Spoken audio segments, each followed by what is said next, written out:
Hello guys, welcome back to my YouTube channel SKM study a way of success. मैं हूं आपका educator Shivam Mishra और आज केमिस्ट्री का पेपर था। तो केमिस्ट्री का पेपर अगर आप देखेंगे तो बहुत ज़्यादा टफ नहीं था एज कंपेयर करेंगे जो पिछले पेपर थे, जैसे कि आपका बायोलॉजी का था, फिजिक्स का था, कुछ सेट हार्ड थे, कुछ बहुत ही सिंपल थे। और किस प्रकार से पेपर आया था आपको कमेंट बॉक्स में छाप देना है, साथ ही पेपर कोड। और अब आप एकदम एंजॉय कीजिए होली की, और मेरी तरफ से एडवांस में होली की हार्दिक शुभकामनाएं सभी बच्चों को। और मिस यू यार, सभी बच्चों की बहुत याद आएगी क्योंकि आप लोगों ने जुड़ के ये एसकेएम स्टडी फैमिली को इतना बड़ा किया और आपने अच्छे से पढ़ाई किया। हमारा भी जो था एफर्ट मैंने दिया आपको, ठीक है ना।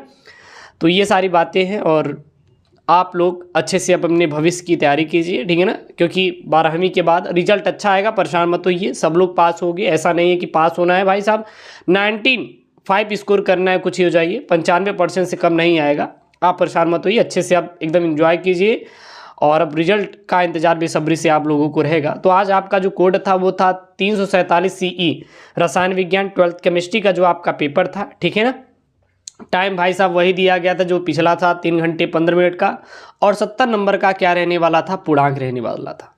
जो प्रारंभ के 15 मिनट दिए गए थे वो आपको प्रश्न पत्र पढ़ने के लिए निर्धारित थे। सभी प्रश्न करना अनिवार्य था। प्रत्येक प्रश्न के निर्धारित अंक उसके सम्मुख दिए गए थे। गणनात्मक प्रश्नों में गणना के समस्त पद आपको देना था और प्रश्नों के प्रासंगिक उत्तर आपको लिखना था। और जहाँ पर आवश्यक हो आप रासायनिक समीकरण लिखते, आपको एग्जामिनर पूरा नंबर देता। आपको कॉपी भर के आना था। आए हैं कि नहीं कमेंट बॉक्स में फिल कर दीजिए भाई साहब, आज भर जाना चाहिए कमेंट। लास्ट पेपर एकदम लास्ट है सब कुछ, अब आपका बस रिजल्ट का इंतजार है, तो कमेंट भर देना है यार भाई साहब, भर भर के कमेंट करना है जितना हो सके। सभी बच्चे कमेंट भरेंगे, ठीक है ना। तो यहाँ पे सबसे पहला वाला प्रश्न आपका बहुविकल्पी दिया गया था। यहाँ पे प्रश्न ये था कि इस प्रश्न के प्रत्येक खंड में 4 विकल्प दिए गए हैं, सही विकल्प का चुनाव करके अपनी उत्तर पुस्तिका में आपको लिखना था। पहला ये प्रश्न था कि पोटेशियम सल्फेट है। सभी पेपर का मैं सोल्यूशन करके एक एक दिन प्रोवाइड कर दूंगा, परेशान मत होइए। आप लोग कमेंट बॉक्स में आप लोग कमेंट कर दीजिए। जो बच्चे टेलीग्राम से जुड़े हुए हैं वो भाई साहब जाइए, आप व्हाट्सएप नंबर पे हमारे प्लीज़ PDF अपना बना कर भेज दीजिएगा नाम के साथ, ठीक है ना। तो पोटेशियम सल्फेट होता है, क्या होता है, एक आयनिक ठोस, धात्विक ठोस, सहसंयोजक ठोस या आणविक ठोस। तो जो पोटेशियम सल्फेट होता है यह एक मतलब आयनिक ठोस होता है। क्या होता है, आयनिक ठोस होता है। राइट ऑप्शन आपका ये हो जाएगा। ख वाला है 180 ग्राम जल में कितने मोल जल होते हैं। तो 180 ग्राम जल में अगर मोलों की संख्या बात करें तो 10 मोल होते हैं। कितने मोल होते हैं, 10 मोल होते हैं। क्योंकि H2 का परमाणु भार देखेंगे तो हाइड्रोजन अगर यहाँ से निकालेंगे तो 16 हो जाएगा, और 16 2 18, हाइड्रोजन 2 ऑक्सीजन 16, तो 18 हो जाएगा। 18 को 180 से भाग दे देंगे तो कितना आ जाएगा, 10 मोल प्राप्त हो जाएगा। उसके बाद आप इधर आ जाइए, यहाँ पे है एक अभिक्रिया दिया गया था।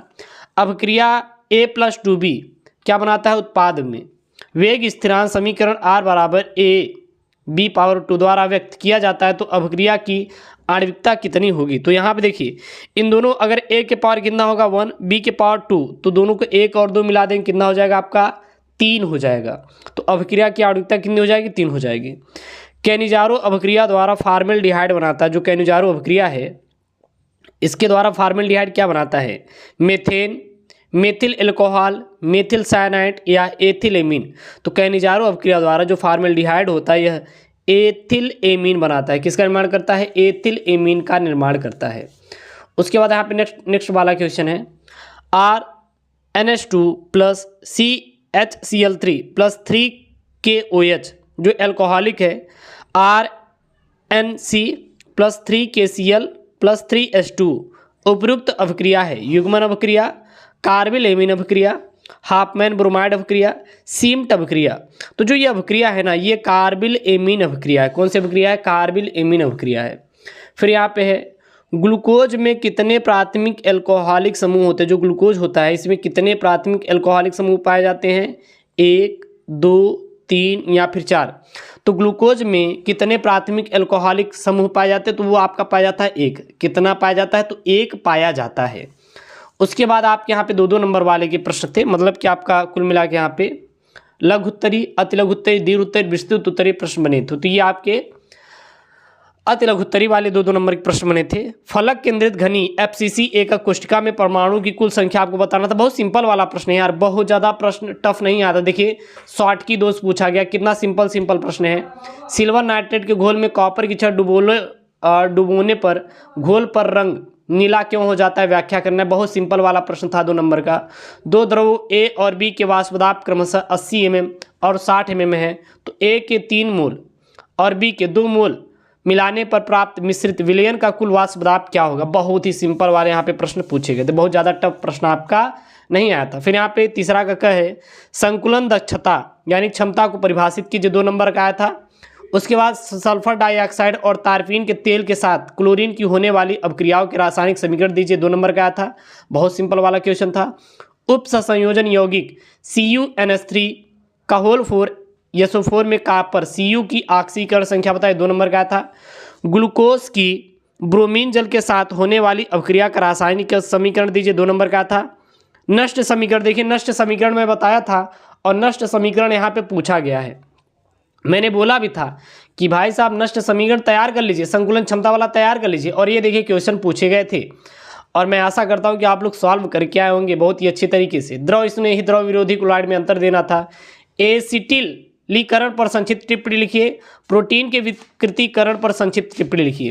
फिर 5वां यहाँ पे आपके लघु उत्तरीय प्रश्न था, 27 डिग्री सेल्सियस पर यूरिया के M/10 बिलियन का परासरण दाब लिखिए, जहाँ पे R का मान कितना दिया था 0.0821 वायु लीटर वायु प्रति के मोल यहाँ पे दिया है। फिर यहाँ पे क्वेश्चन पूछा गया था, प्राथमिक कोट अभिक्रिया N2O5 क्या यहाँ पे 2NO2 प्लस हाफ O2 में 318 केल्विन पर N2O5 की प्रारंभिक सांद्रता 1.24 इंटू 10⁻² मोल प्रति लीटर थी, तो जो 60 मिनट के उपरांत 0.20 इंटू 10⁻² मोल प्रति लीटर रह गई। तो 318 केल्विन पर अभिक्रिया के वेग स्थिरांक की गणना करना था। 4 नंबर के प्रश्न थे। संक्रमण तत्व वाला मैंने बताया था, संक्रमण तत्व वाला आपका 4 नंबर का आया है। उप संश्लेषण यौगिकों के IUPAC पद्धति में नामकरण की संक्षिप्त टिप्पणी लिखिए, 4 नंबर का। बहुत ही सिंपल प्रश्न, बहुत ज़्यादा टफ प्रश्न आपका पेपर में नहीं पूछा गया था।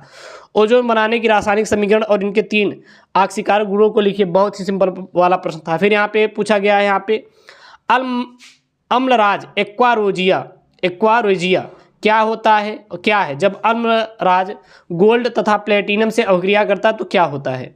फिर यहाँ पे ख वाला प्रश्न 5 देखिए, 5 2 कितना हो गया, 2 2 4 1 5 नंबर के पूछे गए हैं। मोनोहाइड्रोलिक एल्कोहल बनाने की 2 विधियों के रासायनिक समीकरण लिखिए तथा एथिल एल्कोहल की सांद्र सल्फ्यूरिक अम्ल H2SO4 के साथ विभिन्न तापों पर होने वाले अभिक्रियाओं के रासायनिक समीकरण लिखिए। ये बताइए, इसका आपने रासायनिक समीकरण लिखा था या फिर क्या किया था।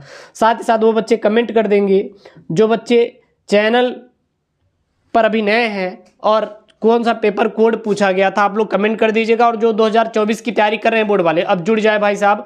हम लोग 2024 की कक्षाएं बहुत ही जल्द शुरू करने वाले हैं, 1-2 दिन में आपको पूरी वीडियोस मिलना शुरू हो जाएगी, ठीक है ना। निम्नलिखित अभिक्रिया पर संक्षिप्त टिप्पणी लिखिए, रायमंड टीमर अभिक्रिया और कोल्बो अभिक्रिया। तो ये तो मैं सुबह ही पढ़ा दिया था, कोल्बो अभिक्रिया, रायमंड टीमर अभिक्रिया, 5 नंबर का। और देखिए जो टिक लगवा गया तो वही पूछा गया, सुबह वीडियोस अपलोड किया गया था। उसके बाद यहाँ पे निम्नलिखित को क्लोरोबेंजीन से कैसे प्राप्त करेंगे, रासायनिक समीकरण देना था। पिक्रिक अम्ल, डाइक्लोरोबेंजीन, क्लोरोबेंजीन सल्फोनिक अम्ल, ठीक है ना। उसके बाद यहाँ पे क्या है, उसके बाद यहाँ पे अथवा में आपको ये करना था कि हेलो एल्केन में यूक्लिक ओफिलिक प्रतिस्थापन अभिक्रियाओं पर संक्षिप्त टिप्पणी लिखिए। तो ये आपका 5 नंबर का था। और एक यहाँ पे है आपका, निम्नलिखित से बेंजोइक अम्ल कैसे प्राप्त करें, टालुइन, बेंजामाइड, एथिल बेंजोएट। आपको या फिर ये करना था या फिर ये देखिए जो बताया गया, देखिए ये इसको मैं कहने जा रहा हूँ प्रक्रिया एल्डोल संघनन, जो बताया था भाई साहब वही आया है। तो बहुत ज़्यादा टफ पेपर नहीं था। हाँ, अगर जो टफ पेपर है उसका भी हम जब सभी बच्चे कमेंट करेंगे कि पेपर कैसा आया था, रिव्यू देंगे, तो हम लोग उसी के अकॉर्डिंग अभी एक मैं अपना सेशन रखूँगा आपके लिए स्पेशल कि अब क्या करना है 12th के बाद, क्या नहीं करना है। अगर आप चाहते हैं कि 12th के बाद क्या करना है, आपको वीडियो चाहिए तो कमेंट कर दीजिए कि आपको 12th के बाद किस में नाम लिखाना चाहिए, BA, BSc, BCom, BTech, pharmacy, ठीक ना। कोई नीट की तैयारी करेगा, कोई IIT का तैयारी करेगा, तो बहुत सारे बच्चे होते हैं, तो आप लोग कमेंट कर दीजिएगा। और यार चैनल पे यार नए हैं तो प्लीज़ चैनल सब्सक्राइब करें। और जो 12वीं में गए हैं इस बार 11 पास हो गए 12वीं में, उन सभी दोस्तों के पास प्लीज़ ये वीडियो शेयर करिएगा। साथ ही साथ उनसे बोलिए कि एसकेएम स्टडी पे बहुत बेहतरीन तरीके से तैयारी कराई जाती है बोर्ड परीक्षाओं की। आपसे रिक्वेस्ट है कि आप लोग जरूर सभी के साथ शेयर करेंगे और जुड़ेंगे और अपना पेपर कोड आप लोग कमेंट कर देंगे। साथ ही साथ जो बच्चे, हमारा व्हाट्सएप नंबर है, अपना PDF पेपर का PDF बना के, सारे सब्जेक्ट का PDF बना के आप एक एक करके अच्छे तरीके से भेज दीजिएगा, यही आपसे रिक्वेस्ट है। तो मुलाकात होगी, अभी आपके पास एक वीडियो और मैं दूंगा, आपसे मुलाकात होगी, उसमें सारी बातें डिस्कशन करेंगे अच्छी तरीके से। बिल्कुल आप लोग परेशान मत होइए, जो भी पेपर था बहुत अच्छा था। अब अपने रिजल्ट का बेसब्री से इंतजार कीजिए, अच्छा ही रिजल्ट आएगा। ओके दोस्तों, थैंक यू, जय हिंद, टेक केयर, बाय बाय।